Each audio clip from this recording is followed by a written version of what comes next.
Hello, this is Mr. Van Scoy. In this lesson, we're going to talk about plate tectonics, and we're going to talk about continental and ocean floor features that result from plate tectonics. When you're done with this lesson, you should be able to describe different features and where they occur. You should also be able to identify if the causes of those features are constructive or destructive. Continental and seafloor features result from constructive and destructive forces. Remember, we talked about constructive being things that are built up and destructive are forces that are going to tear things down. Later in this lesson, actually at the end, you'll have an activity where you're going to try and classify some of these as either building up or destructive forces. In general, large-scale features often result from constructive and destructive forces that are at plate boundaries. So that's why in our previous slide I mentioned some stuff about those plate boundaries. And again, there are exceptions to this rule, but the general rule is they are occurring at plate boundaries. All right, now we're going to take a look at some specific geologic features. Mountains are an example of a geologic feature, of a continental feature. There are actually different types of mountains, but again, for our overview here, we're not going to get into those details. But here you can see the picture of the Himalayas, our largest mountains that are continental anyways. Another continental feature features are valleys. And there's actually two valleys that I'm going to focus on right here. Only one pictured. But at first this might look like I'm showing pictures of mountains, but I actually want you to focus here on this rounded out valley, this U-shaped valley. That's the result of glacial erosion. Glaciers have a tendency to round out valleys. Your normal river valleys that you would see either on a mountain or even just across the land, they're going to have more of a V shape. But in either case, valleys are both types of continental features. Another continental feature worth noting are plateaus. Plateaus are these areas where we have large flat areas that have been lifted up. Sometimes they're flat as a result of erosion. Sometimes they're flat plains that have just simply been lifted up and then had the sides eroding away from them. All right, now I'd like to talk about some seafloor features, starting off with trenches. So on the left-hand side, we've got a picture of a submersible in the Mariana Trench, which is the deepest trench on the entire planet. And on the right-hand side, we've got pictures of the Puerto Rican Trench, which, as you might guess, is by Puerto Rico and Cuba off the southeastern coast of the United States. The one on the right is actually more of a relief map, and the one on the left, there isn't much there to see other than the submersible and some of the stuff around it. We don't have a lot of pictures from these trenches because these, as the name implies, are on the bottom of the ocean.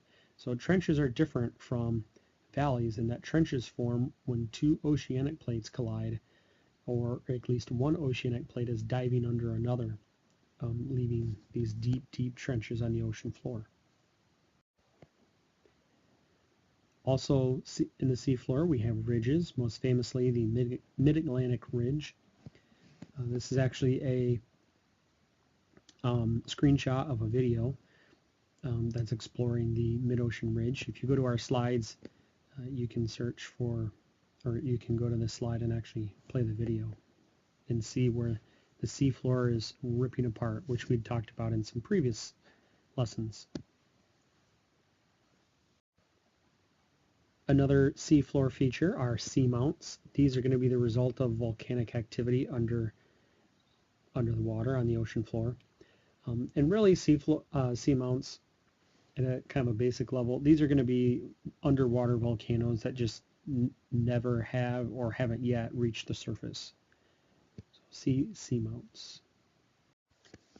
Okay, next we'll take a quick look at some geologic forces. Okay, here's our first constructive force, volcanism. At first you might be thinking, well, wait a minute, don't volcanoes and magma and lava, the lava that comes out, doesn't that destroy a lot of things? What we're talking about here, why it's constructive, is because it's building new land. So this volcano here on the right is actually one of the youngest cinder cone volcanoes.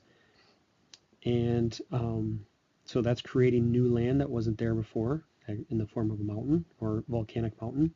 And on the left, this is in Hawaii, you can see that lava heading towards the ocean where it then is going to cool down and solidify and literally add new land to the island. Here again is another constructive force, tectonic uplift. So tectonic uplift can help to create things like those plateaus, and they can also create mountains. Here we see what I believe this is in New Zealand, of some plates that have been lifted up, and you can actually see the different layers here of the rock strata. It's been lifted up and actually tilted. Another constructive force is called orogeny or orogeny. Excuse my pronunciation there. Really what we're talking about here are mountain building forces. So these are forces and events that leading to a large deformation, so changing the shape of the Earth's lithosphere due to interaction between tectonic plates.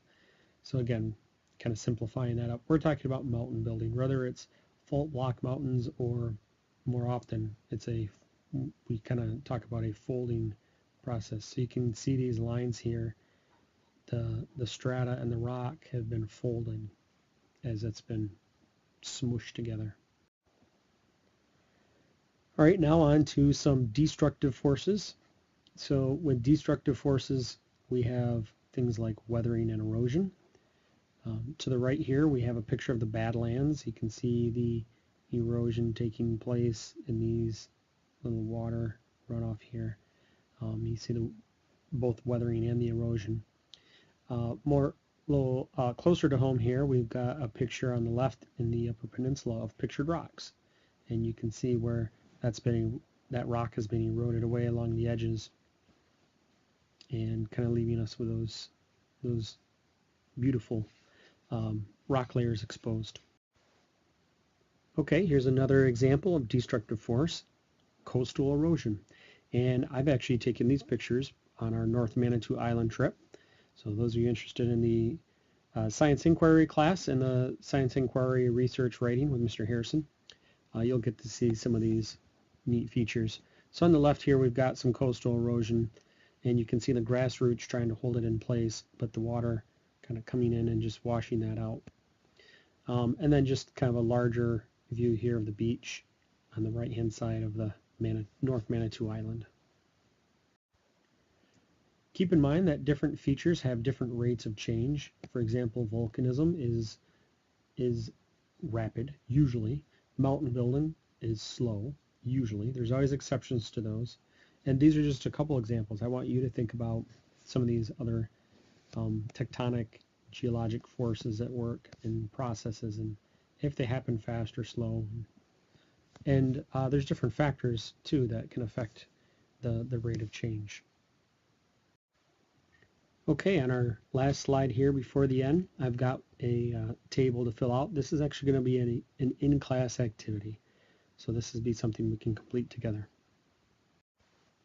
Okay, so that's going to do it for our lesson about continental and ocean floor features. Hopefully today now you can describe the different features and where they occur, and also identify some of the forces that are causing those features as either constructive or destructive. And of course, as always, if you have questions, please ask.